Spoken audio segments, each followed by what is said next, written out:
당신의 마음을 토닥토닥 위로해 드릴게요. 오늘 제가 가지고 온 책은 공부보다 공부 그릇입니다. 저자 심정섭, 출판사 더 디퍼런스. 심정섭님은 제가 상당히 좋아하는 그리고 존경하는 분인데요. 대치동에서 20년간 강사를 하셨지만 정작 하브루타, 유대인식 교육에 관심이 굉장히 많으셔서 그쪽으로 강의와 책을 굉장히 많이 펴내고 계신 분이십니다. 네, 오늘은 이 책에서 135페이지 올바른 디지털 미디어 기기 사용에 관한 10가지 교육 원칙, 이 파트를 읽어드릴까 합니다.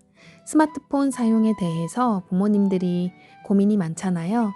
네, 10가지를 아주 상세하게 적어두셨으니까 조금 길더라도 들어보시면 참고하실 부분이 많으실 거라고 생각이 듭니다.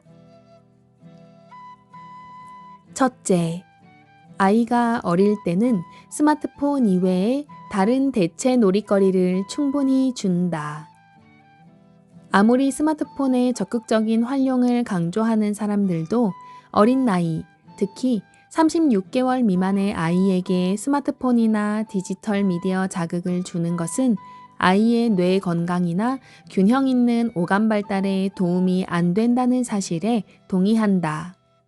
그럼에도 불구하고 육아 현장에서 목격되는 제일 안타까운 모습은 식당이나 공공장소에서 어린아이에게 스마트폰으로 영상을 틀어주어 돌아다니지 못하게 하거나 조용하게 하는 광경이다.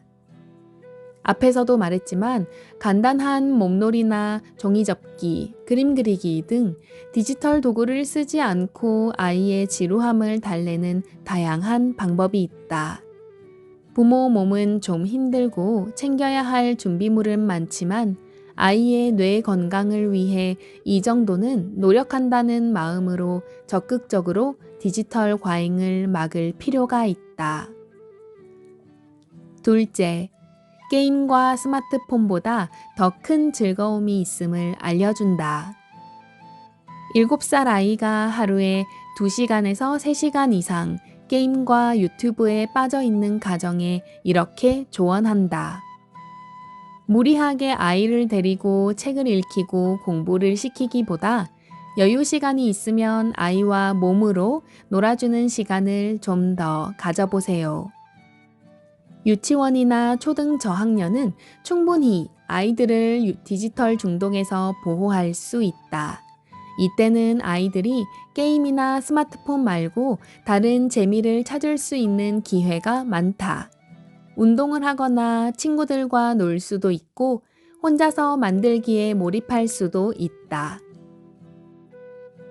이런 실천을 잘한 한 가정은 자녀 둘을 키우는데 초등학교 고학년이 될 때까지 게임이나 스마트폰 사용 문제로 잔소리하거나 다퉈본 적이 없다고 한다. 아이들이 운동하고 친구들과 노는 것을 좋아해서 스마트폰을 줘도 별로 사용을 안 한다는 것이다.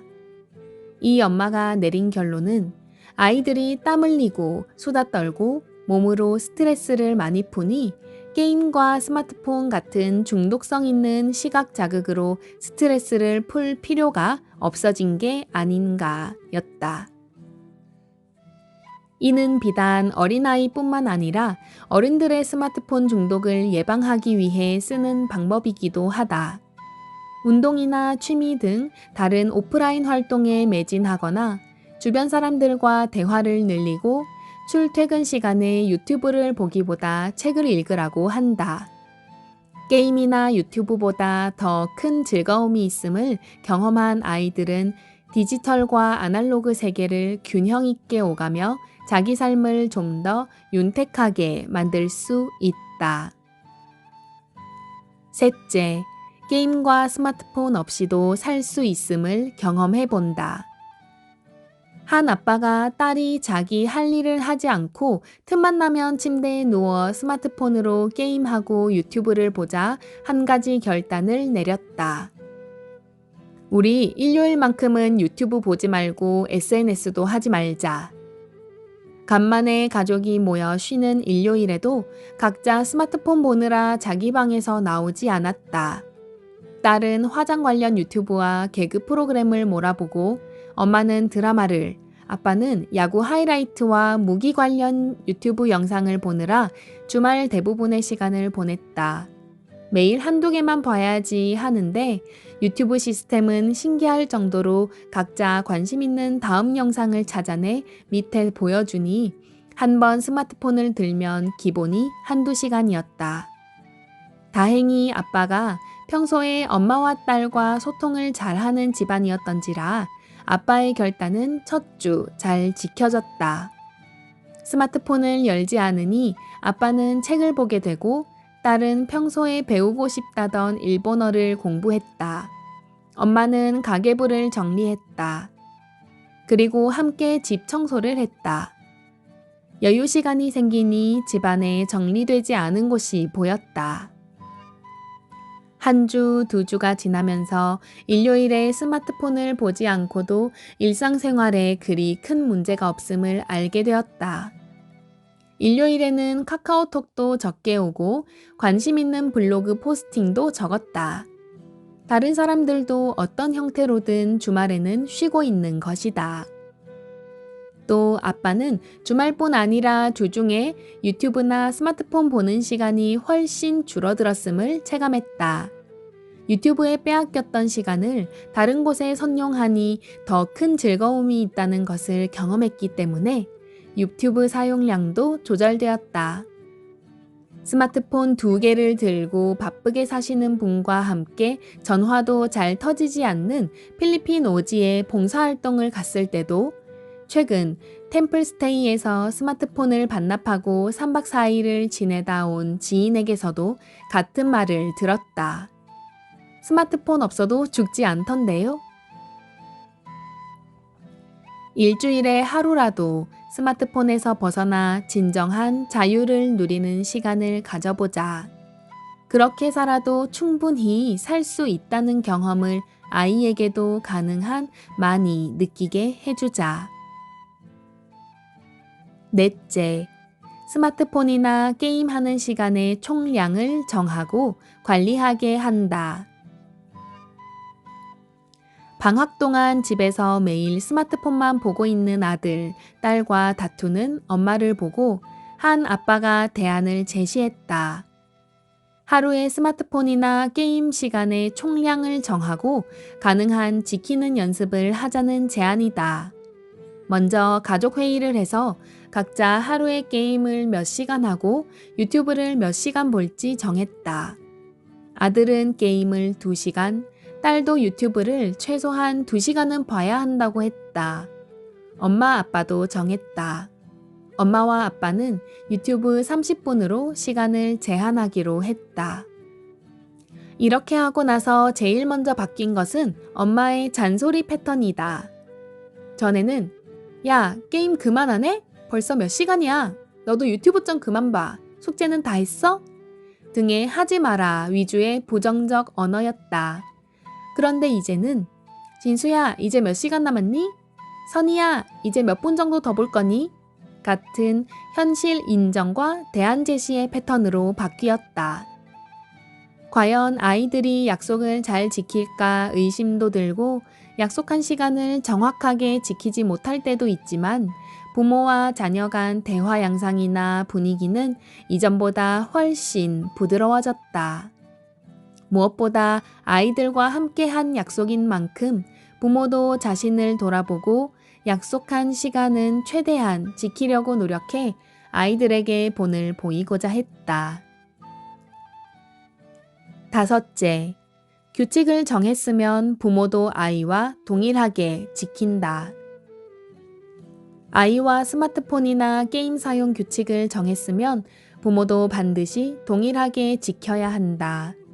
동서양을 불문하고 사춘기에 접어든 아이들이 제일 많이 하는 말은 그럼 엄마는?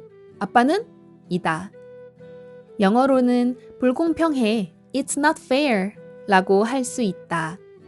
아이들은 자라면서 자신만의 논리와 정의, 공평에 대한 개념이 생긴다.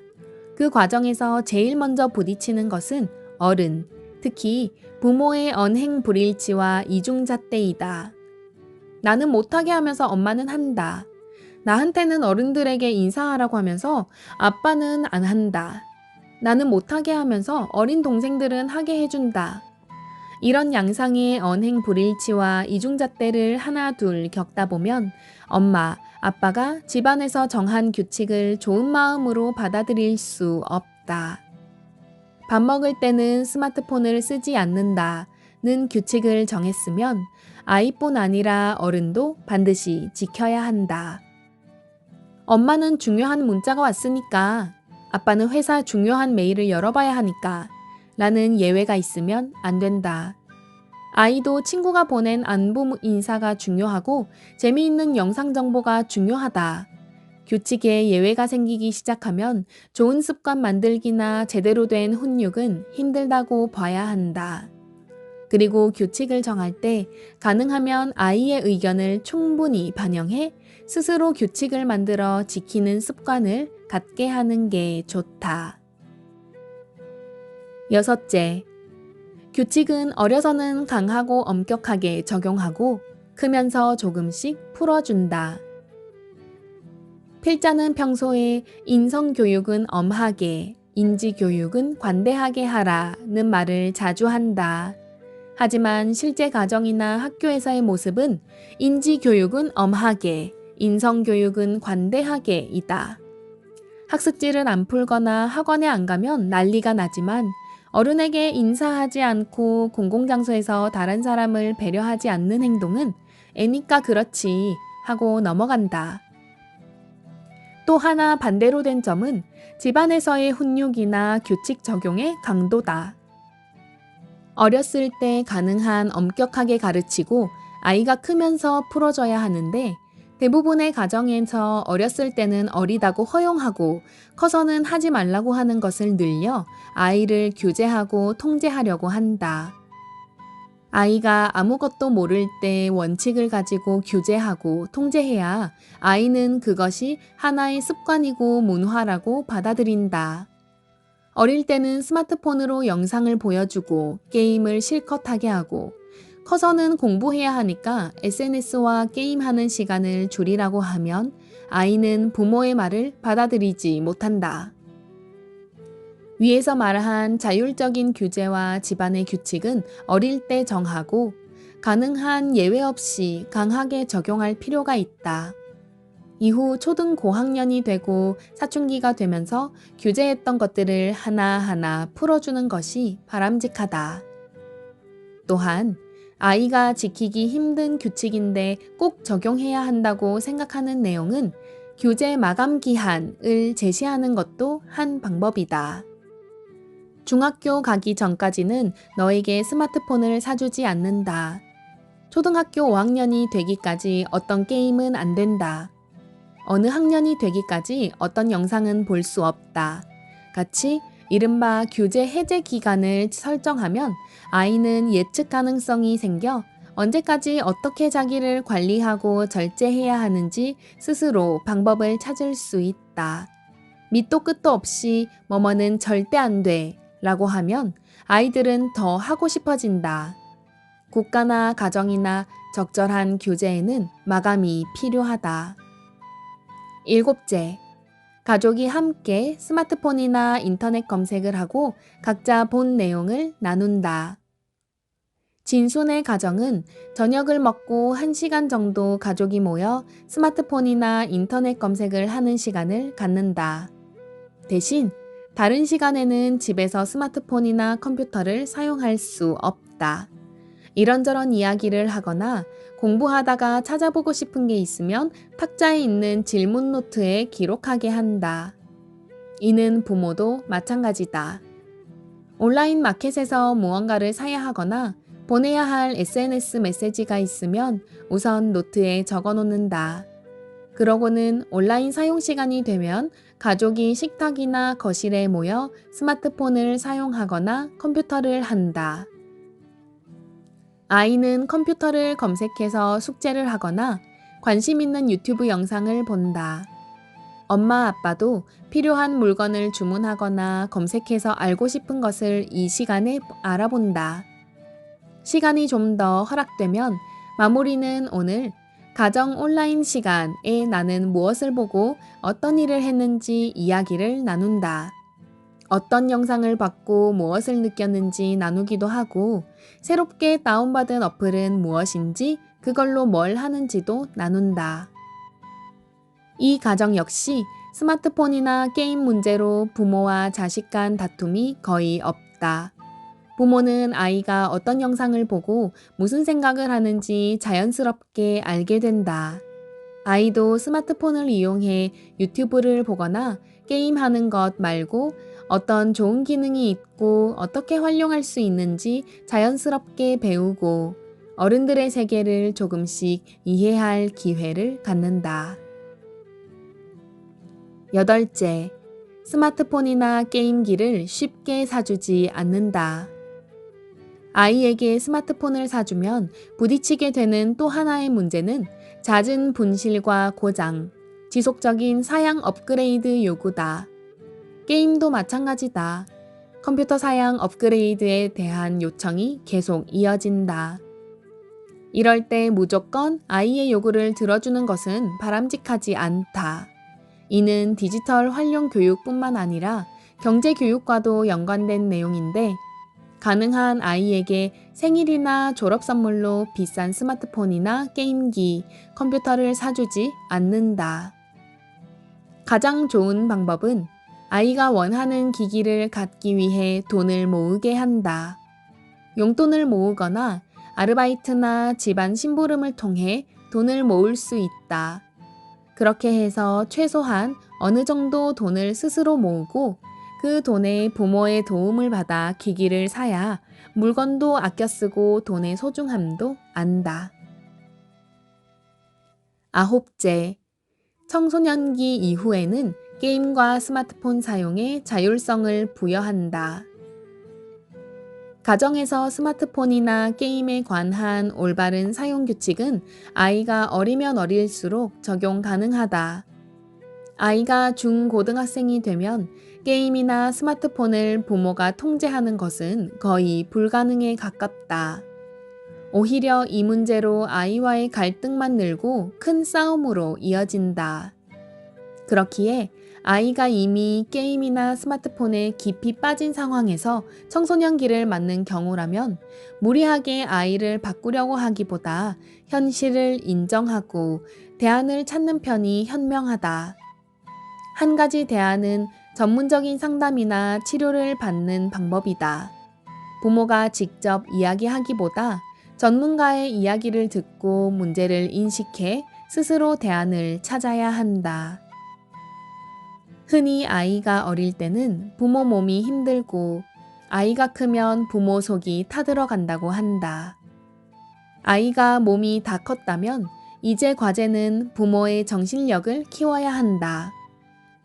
아이를 키우려고 하기보다 나를 키우는데 집중해야 할 때가 바로 자녀가 청소년기에 접어든 시기다. 열째, 어려서부터 스마트폰을 하지 않는 친구들이나 환경을 마련해 준다.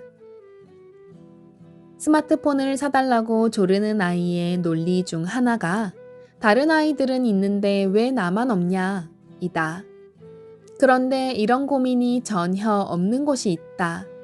필자가 매년 가는 필리핀 오지의 신앙 공동체에 사는 아이들은 왜 나만? 이라는 말을 하지 않는다. 어른들도 공동체 내에서는 거의 스마트폰을 쓰지 않고 아이들 누구도 스마트폰을 가지고 있지 않기 때문이다. 전화도 안 터지는 오지에서나 가능한 일이라고 할 수 있는데 한국에서도 가능하다.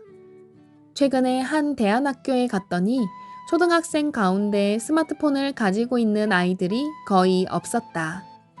컴퓨터도 초등 고학년부터 사용한다. 이 학교는 유치원부터 고등학교 과정까지 있기 때문에 어릴 때부터 일관성 있는 교육을 받는다. 먼저 스마트폰이나 컴퓨터 기기를 어떻게 활용해야 하는지 교육을 충분히 받고 중고등학교 때부터 디지털 기기를 쓰니 아이들은 통제력이 생기고 이 문제로 학교에서 지나친 규제를 할 필요도 없다. 이 역시 대안학교나 홈스쿨링 같이 대안교육하는 아이들만 가능하지 일반 제도권 교육 안에 있는 아이들은 힘들다고 생각하는데 쉽지는 않겠지만 불가능한 것은 아니다. 필자가 진행하는 역사 하부르타나 더 나은 교육 실천 모임에서는 초등학교 아이들 가운데 상당수가 스마트폰이 없다. 나만 없는 게 아니니 아이들이 이런 상황을 받아들이는 게 어렵지 않다. 결국 개인이 혼자 하기 힘들면 같은 이상을 추구하는 사람들이 연대하고 공동체를 만들어야 실천이 가능하다. 미국에서도 중학교 2학년까지는 스마트폰을 주지 말자라는 스마트폰 유예 운동이 시작됐다. 이 취지에 공감하는 부모들이 서약하면 스마트폰을 쓰지 않는 아이들을 모아 서로 친구를 맺고 공동체를 맺게 해준다. 2018년 1월 NBC 투데이 쇼의 보도 당시 미국 전역에서 6천 가정 이상이 서약했고 점점 확산되고 있다. 문화체육관광부 국민소통실에서 제시한 스마트폰 바른 사용 실천 가이드의 내용도 참조해 각 가정에서 적용 가능한 것부터 하나 둘 실천해 보는 것도 좋다. 필자가 이야기한 대안이나 좋은 실천 사례와 겹치는 내용도 상당히 많다. 네, 여기까지입니다. 이 마지막 내용이 저는 굉장히 공감 가고 부럽고 저도 한번 이렇게 해보고 싶다는 생각이 듭니다. 저희 아이는 5살인데요. 1학년 학교에 들어가면서 제가 듣기로는 많은 아이들이 스마트폰을 가지게 된다고 합니다.